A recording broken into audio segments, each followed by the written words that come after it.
السلام علیکم نوی ویډیو سره تاسو خپل کلی وي امید لرم چې تاسو ټول به ډېر خوشاله وئ ژوند په مزو کې به وئ توابه کالوخان کړي کې ډېره زیاته دردناکه واقعه رامخې ته شوې ده چې یو ظالم خاوند د خپلې خور سره ډزې کړي دي چې په هغه ډزو باندې خپله ښځه او دوه پیغلې لوریانې ډېرې بېدردۍ سره قتل کړي دي.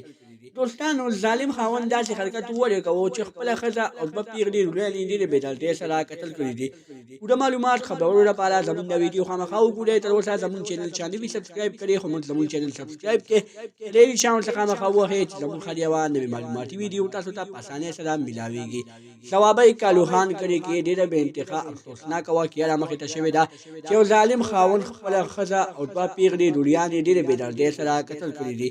دوستانو ښځې څه ورځې مخکې د هسپتال نه یوه ماشومه راپته کړې وه چې په هغې باندې مالدان والا ډېر غټ اکشن اخیستی و، خو اوس په هغه وضع کې دا ښځه د ثوابۍ اوسېدونکې وه او ثوابۍ ته چې کله دې د ماشوم وتښتوه نو خاوند ته ډېر زیات غوسه شو، دغه ماشوم یې خپلو همراه ته واپس ورکړو. خو نن یوه بله پېښه رامخې ته شوه چې هغه خاوند داسې مجبوره شو چې خپله ښځه یې په ډزو باندې وویشته او دوه پیغلې لوریانې یې هم په ډزو وویشتې او ډېرې بېدردۍ سره یې قتل کړې.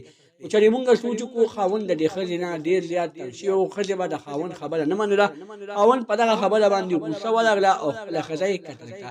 الله دې مونږ له داسې قسمه حالاتو نه ساتي چې مونږ د لاس نه قتل ونه شي. د نورو معلوماتي ویډیوګانو لپاره زموږ چینل سبسکرایب کړئ، د دې نشان څخه مخه ووهئ.